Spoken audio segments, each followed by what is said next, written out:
नमस्कार, श्रावूज किचनमध्ये तुमचे स्वागत आहे. आज आपण बनवत आहे पाटवडी किंवा थापोळी वडी, झुणका वडी. बघूया तर कशी बनवायची ती. त्यासाठी मी तव्यामध्ये तेल गरम करून त्यामध्ये जिरे, मोहरी, हिंग घातली. जिरे मोहरी चांगली भाजल्यानंतर त्यामध्ये कढीपत्ता घातला. नंतर कांदा घातला.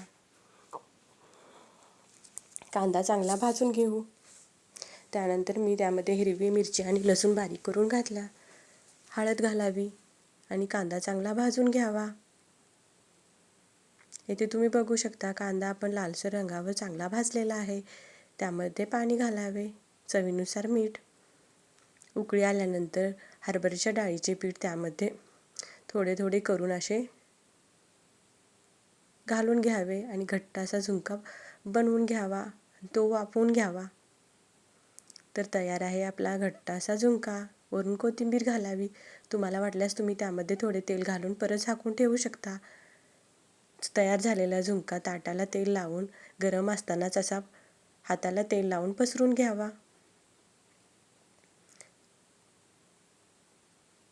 वरून कोथिंबीर आणि खोबरे घालावे.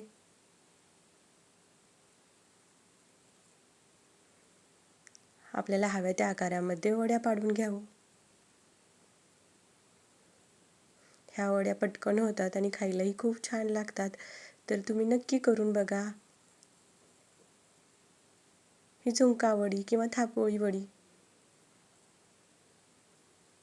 येथे बघू शकता किती छान वडी झालेली आहे. धन्यवाद.